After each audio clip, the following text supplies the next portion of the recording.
बेटा जितनी तुम्हारे देश में जनसंख्या नहीं है ना, उतने तो हमारे देश में रोज टमाटर उग जाते हैं, जो हम तुम्हें देंगे नहीं।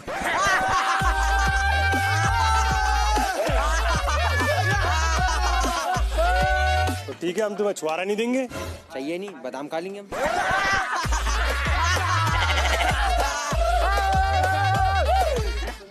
हमारे पास आधा कश्मीर है, तुम्हारे पास क्या है? तुम्हारे पास सब कुछ आधा ही तो है यार। Music.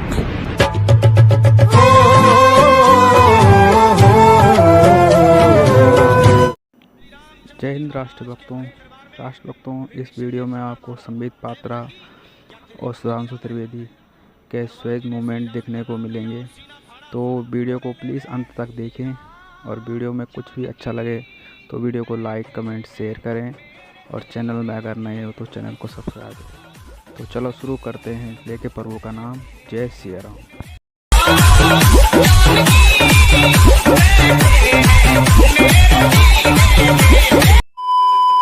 Should listen to this. Mr. Kejriwal, please listen to this. What Mr. Sidhu had for you. He is urged. एक पासे नौटंकीबाज ड्रामेबाज, एक पासे कम करने वाल, कोयल कुकनाल पेड़ फलनाड़ खेत उपजनाड़, इंसान अपने कर्म दे नाड़ जाना जाता है। दसों में की झूठ बोलना, कांग्रेस तो गया फज और रह गया अपना गपदा मार केजरू यार। हाँ मेरा यार है केजरीवाल, हाँ मफलर पाक के। अबे तू खांसी तो दूर कर नहीं पाता, करप्शन बड़ा दूर करेगा।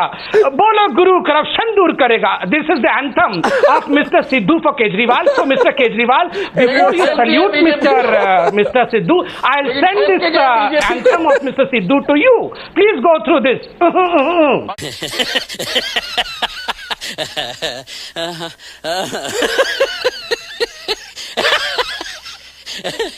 एक तो आप पूरे जो आंदोलन वहां खड़ा हुआ है, एक तरीके को बहुत आप उनको हल्का करके बिल्कुल खत्म करते रहे। पर मैं आपसे ये पूछ रहा हूं, अगर ये बात ऐसी ही है तो आपका काम बहुत आसान है। तो अब तो आप जाके उनसे बातचीत कर लीजिए और कहिए कि भाई आपके पास कोई डिमांड तो नहीं है, डिमांड तो लेकर आइए। आपको हिचक कहां है? आप वहां जाते क्यों नहीं है? अगर भाई बात किससे की जाए ये तो बताइए। बहुत मजेदार बात है, वो लोग अपने मुंह से बोलते हैं 4-5 हजार लोग बैठे हैं। 4-5 हजार उनके हिसाब से 100 करोड़ के या कम से कम 15 करोड़ के प्रतिनिधि हैं, मगर 4-5 हजार अपने में से 4-5 नहीं चुन पा रहे हैं। चूंकि इतना अविश्वास है एक दूसरे के प्रति, कौन जाके क्या बोल देगा। फिर भी मेरी उनके प्रति सहानुभूति है। जानते हैं क्यों? क्योंकि जो पार्टी गई शाहीन बाग में, जिनके नेता गए, उनकी तो 67 सीटों पर जमानत जब्त हो गई दिल्ली में, और जो गया नहीं उसने कहा मैं तो हनुमान चालीसा पढ़ूंगा, 100 बार गरज हो तो वोट देना, नहीं तो मेरे ठेंगे पे। और उसके बाद वो जीत गए। जलवे से अमानतुल्लाह खां 73,000 से जीते और अभी भी नहीं आ रहे हैं उनके पास, नहीं जा रहे हैं दिल्ली विधानसभा में उठाने। तो उनके ऊपर तो मुझे एक लाइन याद आती है, पुराना गीत है, आपने सुना होगा, रहा गर्दिशों में हरदम मेरे इश्क का सितारा। आगे की लाइन उन पे फिट है, ये हमारी बदनसीबी जो नहीं तो और क्या है, कि ये उसी के हो गए हम जो ना हो सका हमारा। खत्म, bye bye, tata, goodbye, गया। हरियाणा के 15 जिलों में 30 जनवरी तक के लिए इंटरनेट सेवा बंद कर दी गई। महापंचायत का बिगुल बज चुका है। 28 जनवरी की शाम जब भारतीय किसान यूनियन के नेता नरेश टिकैत ने ऐलान किया कि महापंचायत होगी मुजफ्फरनगर में और गाजीपुर में जन सैलाब उमड़ेगा, तभी समझ आ गया कि 29 जनवरी का दिन सामान्य नहीं होने जा रहा है।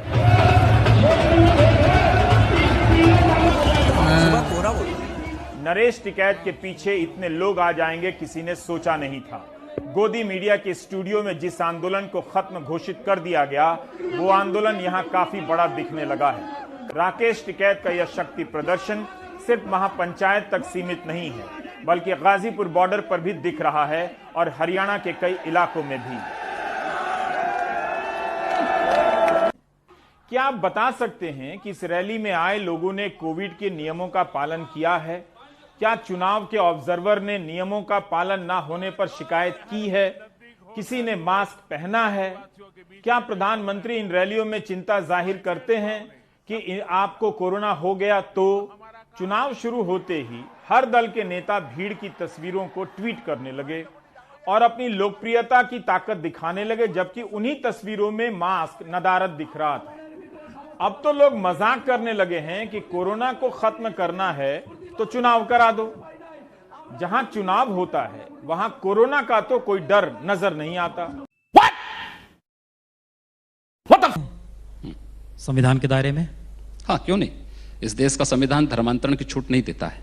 लव जिहाद संविधान के दायरे में? बिल्कुल, लव जिहाद की छूट इस देश का संविधान नहीं देता है। शाहरुख खान में हाफिज सईद दिखाई देता है संविधान के दायरे में? हाँ, क्यों नहीं भाई। अगर कोई व्यक्ति भारत के संविधान और भारत के प्रतीकों का सम्मान नहीं कर सकता है, उसकी भाषा किसी उस विदेशी आतंकी की भाषा होगी तो तुलना तो होगी। तो इसका मतलब है कि अब संविधान की परिभाषा हर कोई अपने अपने तरीके से ऐसा कर नहीं सकता है। अपने अनुसार कोई परिभाषा नहीं करेगा, उदाहरणों से समझाने का प्रयास करेगा। क्योंकि बहुत सारे लोग होते हैं जो बहुत सीधी बातें नहीं मानते हैं, तो उदाहरण देकर उनको समझाना।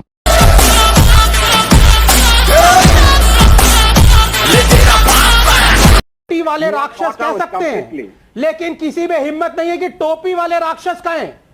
You need to ask this. हमारे देश में लोग किसी को चोटी वाला राक्षस कह सकते हैं, लेकिन टोपी वाला राक्षस कहने की औकात और हिम्मत नहीं है। क्यों है ऐसा? आई विल टेल यू क्यों। क्योंकि इस देश में अगर आप हिंदूज को गाली देंगे, हिंदूज के गॉड्स को गाली देंगे, तो आप सेकुलर हैं। लेकिन the moment you redress the balance, the moment you tell the truth about other religions, the moment you tell about the Hinduphobia from other religions, then you are branded communal, then you are branded a bigot, then you are saying you are polarizing. This is the tragedy of this country. I think it is great that people are polarizing, because at least now you are getting to hear the other side of the truth, like this so-called professor who was